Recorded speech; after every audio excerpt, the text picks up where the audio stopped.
You ought to see my baby when she walked down the street. She upsets everybody she meets. Africans originally brought over work and spiritual songs when they were transported to North America. These work songs provided motivation and a connection with the people. Usually there's a lead singer that the others would sing back to. This method is called call and response. Blues music emerged through this by combining the slave's soulful style with European folk music. The first style of blues was originally called country blues, a style popular during the end of the 1800s and going into the early 1900s. This style consisted of a singer accompanied by an acoustic guitar, sometimes adding in other instruments like the piano or harmonica. It's from here that the blues began to flourish. The line between jazz and blues is often blurred, and at times it's hard to define one without the other. Instruments like the saxophone and bass guitar give both genres a unique sound that coincides. However, today we're going to focus only on the blues genre and how did blues introduce these types of instruments we hear today. Country blues, as I previously mentioned, was one of the first forms to exist due to its lack of formal training, typically played by street performers. City blues later came along as more common than country blues. In the 1940s, city blues became the top sound of the blues genre due to the popularity of communication media. After adding traditional band instruments like the drums, electric guitar, harmonica, tambourine, and many more, the evolution of blues music was practically complete. Famous artists like B.B. King, Muddy Waters, and even the Rolling Stones began to dabble in the blues genre.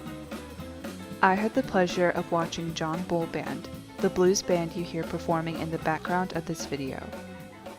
They play all over the city of Montgomery, Alabama, and I attended a live performance of their Riverboat Tour in downtown Montgomery.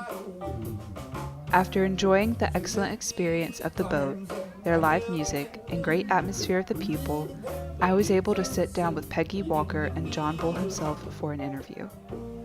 I received a glimpse into the mindset of what performing blues is like for them. Take a look. In the mall. I'm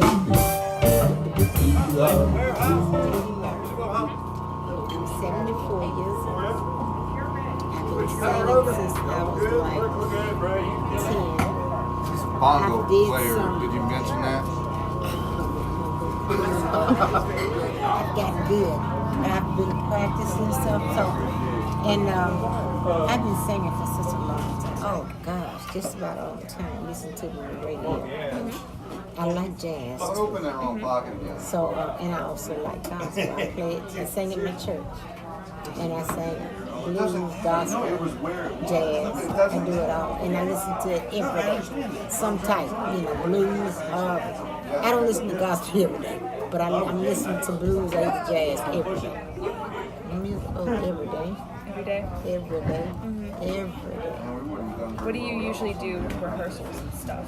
Well, whenever we get a chance, I rehearse with John. Whenever we get a chance, because I think the rest of the guys, they work.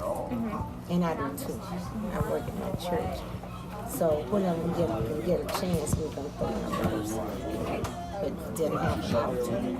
It's just lucky that we are good musicians and we don't have to rehearse a lot, but we can rehearse.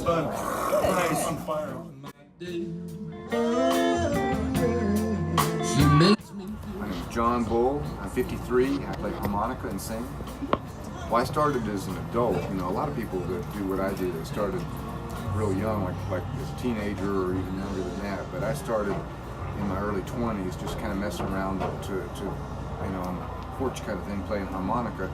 And then I had my own riverboat, and so I started bringing blues bands on the boat, and I would sit up in the pilot house and play along, and then eventually I started going and sitting in with the bands, and that's kind of what got me started.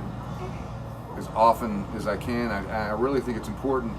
What goes in comes out, so I try not to listen to any things that I don't want to things that, like I say, what comes in goes out, so I don't want to listen to things that I don't want coming out. So I really try to pay attention to that. I went to see, like a lot of people did at the time, a lot of, back in the 80s, Stevie Ray Vaughan was real big. And I went to see a concert when I was in school, in college in Jacksonville. But opening for Stevie Ray Vaughan were the Fabulous Thunderbirds, and I was really into them. And then they opened the door for the more traditional guys like Muddy Waters and B.B. King and all that kind of thing. Rarely, maybe probably 4 or 5 times a year. Wow. Yeah, we play so much. Yeah. And then if we're getting ready for something important like our CD project that we're working on now, we rehearse a little bit. You have to win regionally, and that year we won in Birmingham, and that qualified us for Memphis to compete internationally. And people come from all over the United States and all over the world to compete, and we were in the duo or the solo duo competition for that, Ed and I. Were you nervous? Yeah, I was. Maybe always got a little bit of butterflies before almost every performance, even the kind of the everyday thing. But for something like that's important like that, yeah, just a little extra. But I think that's helpful. You're kind of on top of your game then. How many people were there? Well, we played in small venues. They're all over the Beale Street area there. So everybody played in various bars and restaurants, that kind of thing. So they weren't huge venues, just maybe a couple hundred people. There were about, 15 or 20 of them though, right?